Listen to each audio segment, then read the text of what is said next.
Welcome to Superintendent's Corner. My name is Ann Knowles, and I am your host with the extreme pleasure of interviewing the Superintendent of District 305, Dr. Hardy, is our guest today, and thank you so much for coming today. Well, Ann, thank you for inviting me. I'm very honored to be able to spend some time with you. We've had a little bit of an opportunity to get a little bit acquainted with one another before the show started, and I told him that Salina Cable Access Television, or now Salina Community Connection, wants to know everything that is on your list today. But because of one item that is making headlines all over the country, I wonder if you could tell us how your district, our district here in Salina, is responding to the school security issues. Well, Ann, thank you for bringing that up. That's a very timely topic, especially right now with things that are going on in our country. First of all, we are very blessed. Our community has graced us with these wonderful facilities as a part of our bond issue. And some of the things that have come along with that are the buzzing systems that we have in each of the schools. Right. To get into the buildings, you have to not only be buzzed in once, but twice. Okay. So that's a real good feature as far as who's going to be in our facility. The other thing that we have that is very prominent for us, of course, we have our school resource officers. Right. We have great school resource officers. We are very pleased how closely we work with the Salina Police Department and their officers. I was going to ask about that. That's good. They are such good folks. We are so blessed to have those people as well. The other thing is we have a security system with our cameras, and we have all kinds of technology regarding that. And probably one of the most powerful things that we have that maybe people don't even think about is good training. Yes. We practice and we plan and we have protocols in place that we know if there's an intruder, that we are ready for it. We actually have our whole schools practice, and probably even more powerful than that is we really think the most powerful thing we have is our students. We train our students that if you see something, say something, because they know what's going on. They follow social media really closely. Right. They know their friends, and so that is probably, of all the things that we do, having our students who are trained and aware and are willing to step up and see something, say something. So you're feeling comfortable with everything that is in place, and children can feel safe in going to school. And in this part of the country, that means we're really blessed, I would think. Thank you for saying that. We are very blessed to be in Salina, Kansas. We have just a nice community. We're very connected with our parents. I think all those things just combine together, to at least help us to know that we are doing the right things. And another national topic, Dr. Hardy, all over the country, is teacher shortages. So talk to me and our audience about that area in our Salina community. Okay. What do we do in 305? Well, that is another great question. One of the most, this is how we say this, and you know this as someone who is an educator. Being in education is the most rewarding profession. Yes, it is. You get to, make a difference in lives, and we say that we transform lives. So just the profession itself is just so rewarding. One of the nice things about being at Salina is that we are so positioned. We are so well positioned to be a place that can draw people and recruit. And I mean that in several ways. Usually when you say well positioned, most people think, the location. Well, the location is helpful. Yes. I mean, we're on 2 major highways. It's yes. easy to get anywhere in Kansas. But the community of Salina itself, it's a big draw. The amenities that we have, the shopping, all the exciting things that are going on in town with the improvements in the downtown, the river project, those are all things that can draw people to Salina. Just this week I had 2 folks that I was visiting with that we were recruiting to Salina. And it was so awesome to be able to, first of all, they see the beautiful schools. And when you see our beautiful schools, and especially for the first time, the impression is these people care about education. They value education enough to have such wonderful facilities. And then when you talk about curriculum, you talk about all the wonderful things that we have, like the Salina Education Foundation. And then we start talking about the community. That's a very progressive community with wonderful things going on. By the time you get done with the discussion, they're thinking, wow, where do I sign? So we are so fortunate to be well positioned in Salina. Now, as a superintendent, what kinds of networking do you do with colleges and universities in our area to recruit the best of the candidates who want to teach? I'm glad you worded it that way. Our families and our parents expect the best. So when we recruit, that's what we hope for. We have left positions open when we didn't like the candidates. Because I'm glad to hear that. yeah, we're not going to settle. We started last fall. We had an early teacher interview session.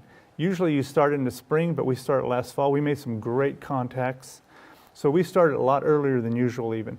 We do the traditional things where we contact the universities, but there's probably two that I would really point out. First of all, we're very fortunate to have Kansas Wesleyan here. Yes, we are. They give us wonderful student teachers, and we would take all of them.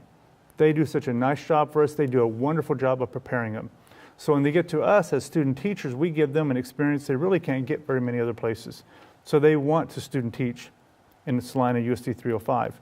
The other thing we have going for us is that we're making a really close connection with Fort Hays State University. Good. What we know is that, and it's an odd little thing, if you recruit in Kansas City and Lawrence for Salina, those people say, I don't want to go to Western Kansas. And we try and explain that, no, this is Salina. And they go, well, no, that's Western Kansas. But what we do know is that a lot of students that go to Fort Hays come from Western Kansas. Yes. And they've been to Salina. Yes. They already are familiar. They're comfortable. They like what they've been here for. You know, maybe for state football, volleyball, basketball, whatever it might be. Great events at the Tony Pizza Center or the Stiefel Theater for concerts. So they know our community and they are comfortable. So when we were recruiting, like Fort Hays, where a lot of those students go for school, it's a real easy transition and a real easy sell. So that is another wonderful thing that we have going for us. This is a wonderful environment in this area for a new teacher to begin. A wonderful place to begin, I think. Those of us who just read about this mostly in the newspaper say there are shortages. So do we have trouble recruiting science and math teachers? I've heard that is a shortage nationally. Those are good points. Math is getting a little bit better, but that's still a shortage area. Science is extremely tight for area. We are, but again, it's interesting because we signed a science teacher early who wanted to come to us and let us know real early. They're coming from another district. They'd heard about Salina. They wanted to be here. They reached out to us and said, if you have a science position, we'd like to come here. Turns out they're a rock star teacher.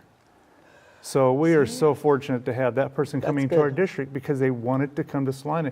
And they told us that like in October. That is wonderful to know. So already we had that happening.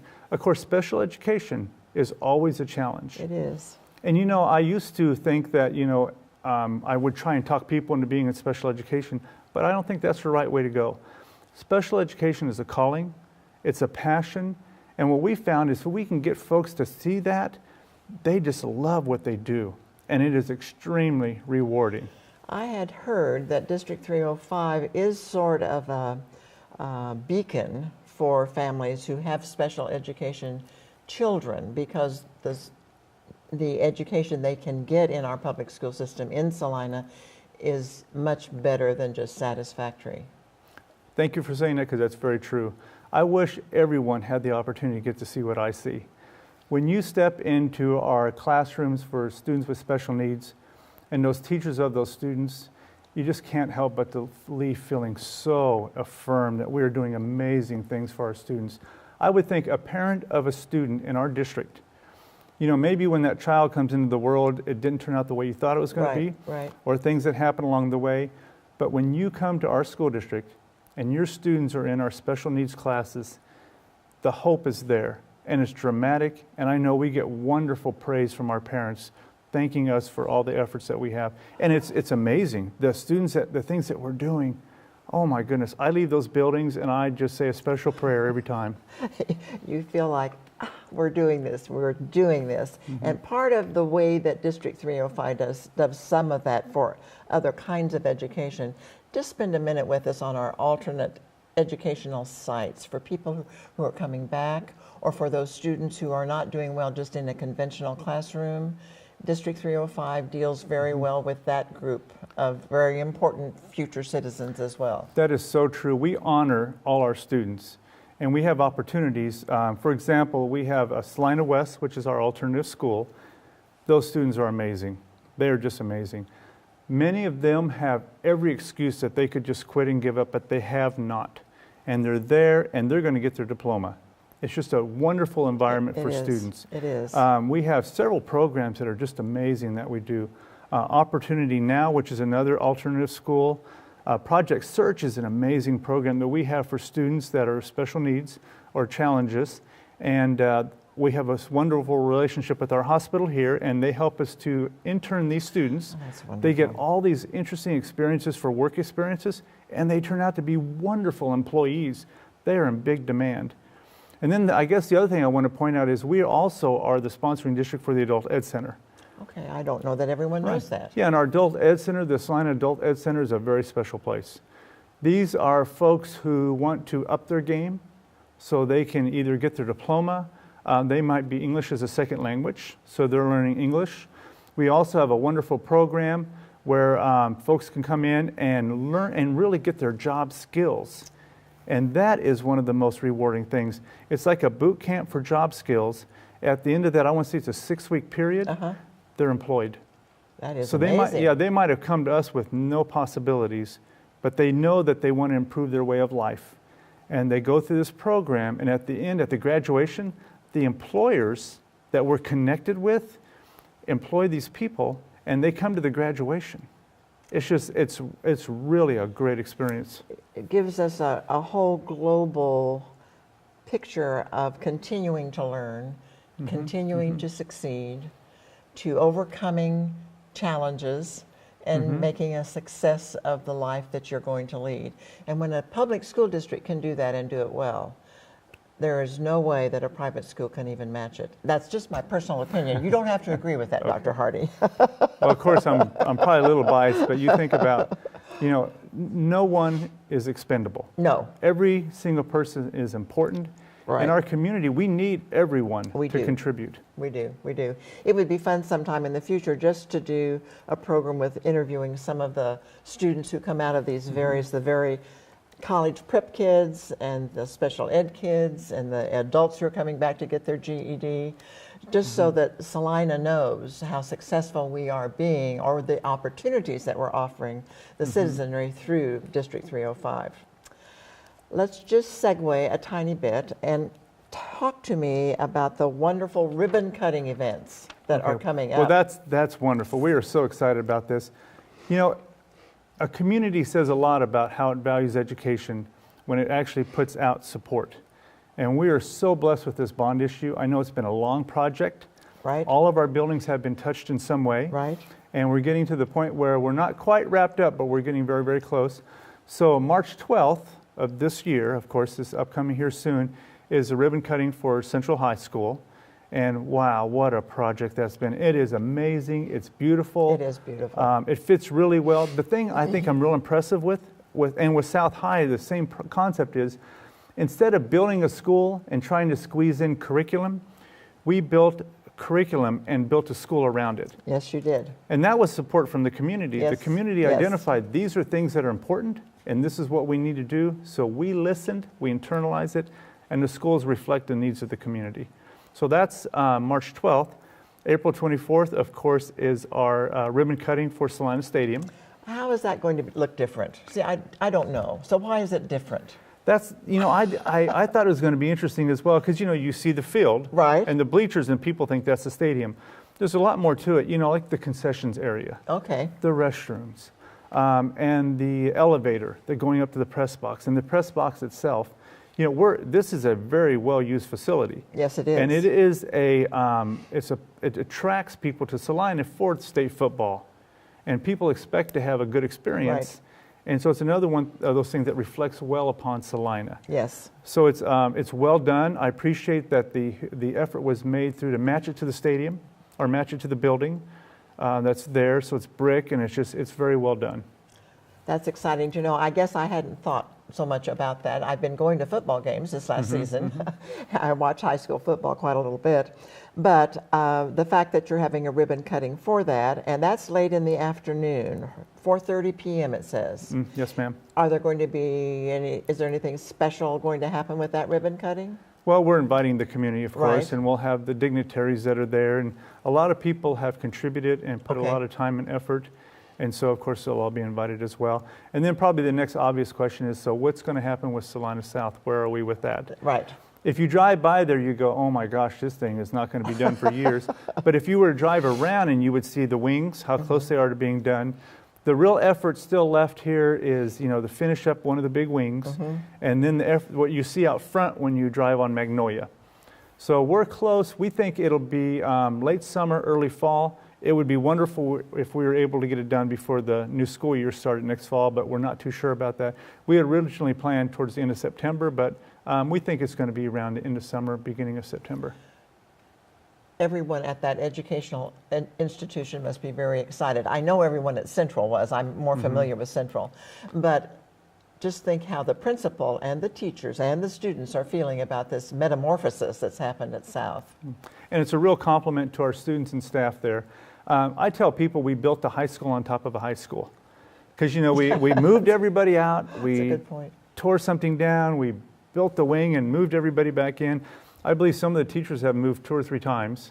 Yes. And so they're saints for putting up with that and figuring, okay, where am I going to be this year? You know, or where am I going to be this and semester? they're treating it like an exciting, new, joyful challenge, right? But, you know, it's interesting because I've talked to some of the seniors. You know, they went to school in the pods. Yes. And the seniors will be this freshman class, I suppose, but, you know, they're already talking like old people. They're saying, you know, they'll be able, the ones to be able to say, now back in the day, I went to school in the pods.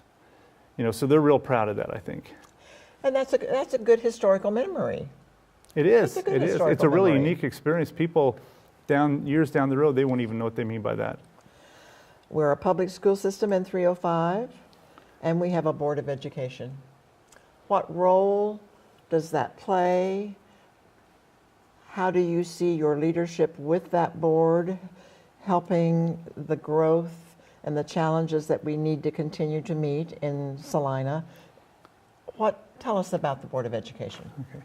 Well, we're very blessed to have 7 people who are all in on putting students first. A lot of our decisions, we say, how is this going to benefit our students? That's probably the most important thing. They are all into the seriousness of being a leader. I appreciate that. All 4 of our new board members went to the Kansas Association of School Board new board member training. Good. And that spoke well of them. That does speak Yeah. well. Our board president, Nedra Ebel, she attended each of those. And what a great leader. She is doing a wonderful job. So we have a board, I think, that is all in on leadership and putting students first. They're a pleasure to work with. None of them came to the table with an agenda, except students first. That's quite wonderful.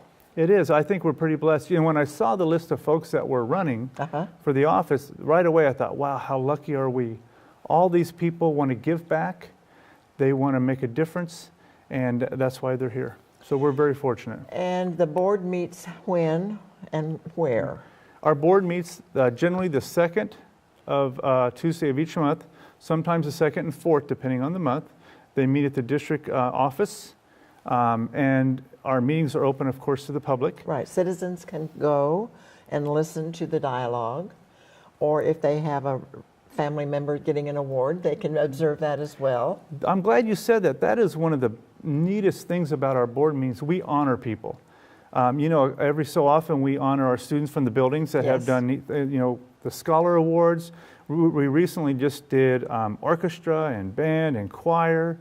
How neat is that we do that with our students? And it's a filled house each of those nights. Every one of our seats is taken. Right. And just recently we honored our 2 Horizon Award winners, which are state recognition. That's pretty exciting. For those awesome first-year teachers.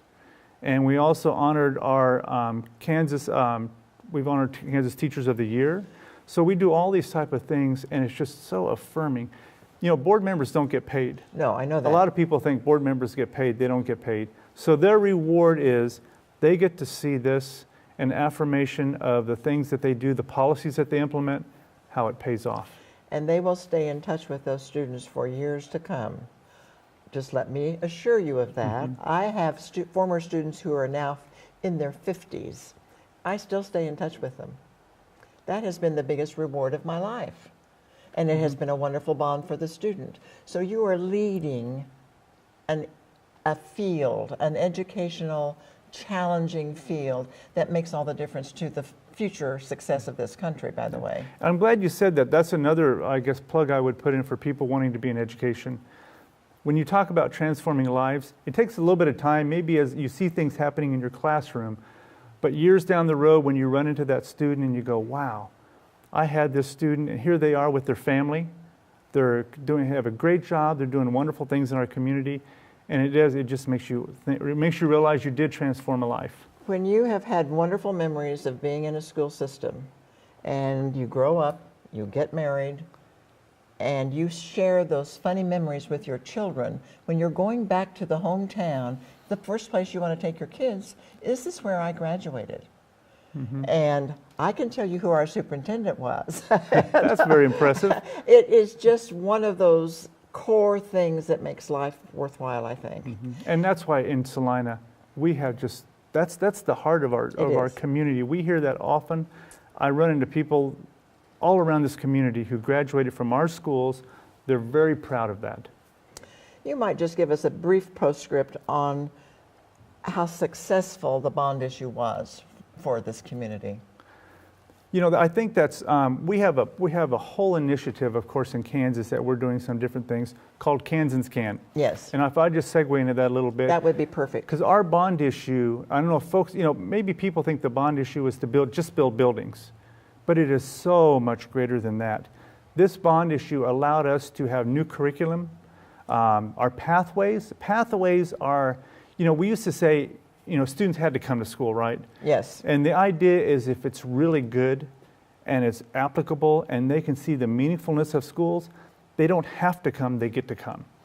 And so because of our bond issues, especially with our high schools, we did wonderful things with our elementaries. The elementaries are beautiful places, comfortable. I just love going to elementary classrooms because the students just love their rooms. Right. In middle school, you see the same thing. It's open more. There's lots of things there. At the high school, the pathways are, so you're a student and maybe in 8th grade at one of our middle schools, you start looking at different type of careers. We have all kinds of software and things that we do to help our students out. And then you get to high school and you think, I might want to do health. And we have a whole program set up of classes to help you decide if that's what you want to do. Here's the scary thing. I will share this with parents, and I apologize if I'm scaring you. The college dropout rate is 50%. Yes. So a lot of folks run off to college, and they have, they spend $10,000 to find out they don't want to go to college. If you go through our pathways, you get a better idea whether I want to be in the health profession, I want to be in industry, I want to be in construction, I want to be in law enforcement. And at that age group now, they kind of know what they want to explore. I mean, yes. We've come such a long way as far as students having exposure to so much that they can possibly do. What else in Kansas Can? A few other things I just would point out. Kindergarten readiness is critical. Yes. I never thought I would say this. In kindergarten, we teach students how to read. Isn't that interesting? That used to be more of a first, second grade thing. So our students need to come to kindergarten being ready to learn. Right. That means they need to have had a great preschool experience. Right. And so part of our effort with that is to collaborate with preschools and have our own preschools. So students, when they come through, they are ready. So kindergarten readiness is a very important part of this. Another thing is graduation rate. We are above the state average, but we want every single student to graduate. Salina needs every one of our students to be successful. And we are above that state average. Can you share that with us, the average of the state and where we are? The average is right around 87%. Okay. I think we're just slightly below 90. But of course our goal is 100%. Of course. And with all these pathways and the curriculums that we're offering, if you're a student in high school now, you go, okay, this makes sense to me. This is why I really care about algebra, because I'm going into the health profession and it is important to me. Or I always wanted to be in public service of some type. We have fire science. It's one of our pathways. Interesting. So if you're a student, you go, okay, this makes sense to me now. I really want to be here because this is something that makes sense to me. It means something to me rather than just going through school. Graduation is not the end. It's just a milestone. It's a milestone. If I'm a new parent, we've moved into Salina, how do I know about pathways as a parent? Well, when you bring your student to our school and we talk about enrollment, The counselors just don't start saying, well, you have to have 4 English and 3 math and 2 Right, science. right. We start and we say, okay, what are you interested in? We do surveys, we check them out, we look at all kinds of different things. And by the way, if you get in a pathway like healthcare, and that's meaningful, but after a while you do, because we do internships. So you do an internship and you go, man, I just don't think I want to do healthcare. It's not, I don't want to be around sick people. But you say, but I really love numbers. Well, we can put you in accounting and you can look at business. And so when we talked about the 50% dropout rate at college, right. a lot of that is because students get to college and they don't know what they want to do. 80% of students change their major once. 50% of students change their major twice. They get frustrated and they drop out.